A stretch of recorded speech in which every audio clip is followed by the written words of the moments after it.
kush na e paguan kohën tonë që në ëndrrën tonë ne kur nuk realizojmë ëndrrën, na kthehet nga ëndër në zgjëndër, do të thotë një gjë e pamundur, dhe cili është ai pushtetar dhe ai qytetar që mund të ari që të projektoj një projekcion të tillë ku realiteti nga shfaqja dhe nga virtualja janë gjëra komplet të ndryshme. Zoja Malej, ata që e braktisën ju e quajtët një votë revolte.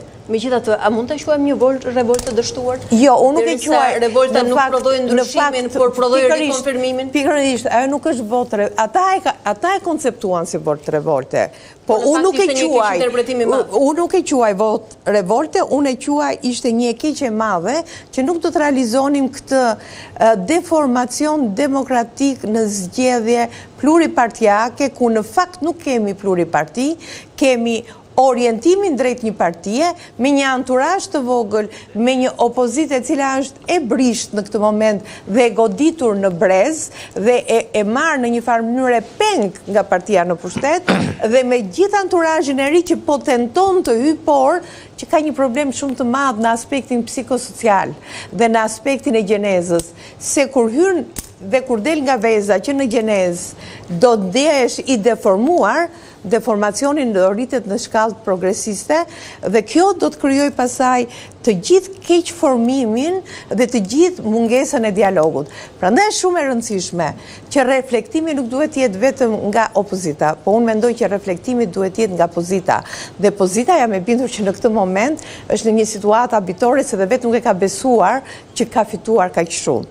Ajo duhet kuptoj se mbas çdo pushteti absolut kë është momenti kujdes, rrezik, rrëshqitje.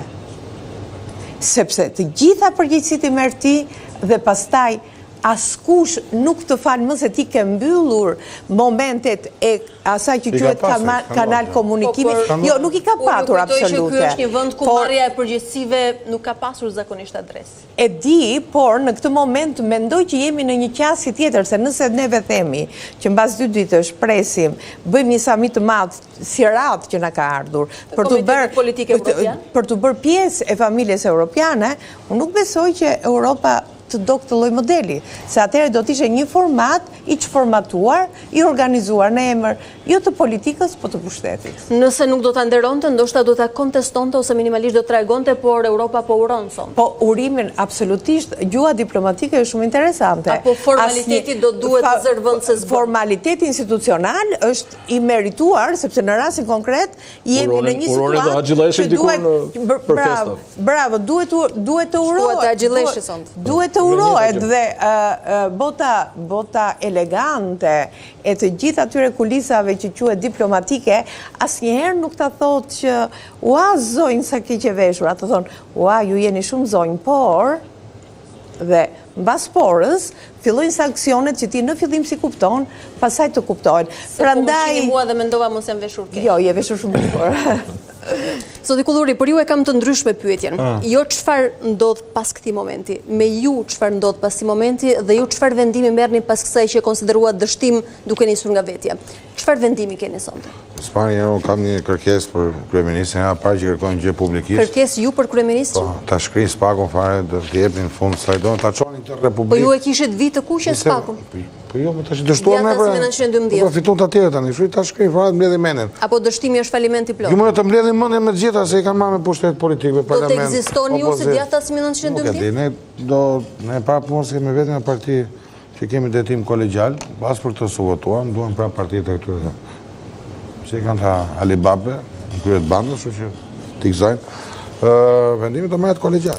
Unë sot pranova dështimin tonë elektoral. Po ju individualisht, e di që prap gabim po bëj, do më doni më shumë. Gabim që po pranoni dështimin? Po thosha që na kanë vjedhur, na kanë bërë, do më doni shumë si këta. Po unë kam zgjedhur mos jep karagjoz në time, të jem serioz dhe besoj që edhe këtë do bëj. Duke mos qenë karagjoz, çfarë vendimi merrni sot? Nuk e di, se marrë vendimin e mërzitëve. Po individualisht keni një vendim marrë? Ne kemi një grup prej 7 persona që drejtojnë partijën. Për ju, a do të ketë jetë gjatësi alternativa që ofruat këtë herë që nuk u votua? Për mua personalisht jo. Jo, do duhet të shbëhet. Për mua personalisht jo, edhe në qëndrimin time që atë ta shohim, po me mua me shumë pak gjasa do kesh me shohësh më politikë. nuk mund t'ju shohim më në politikë? Vështirë dhe të më shohësh në politikë, shumë vështirë. Po ju arribëj edhe njërë pyetjen që u e kam do jetë shumë vështirë, mua të më shohësh të mrejmë me politikë, që do të ndodhi të vërë.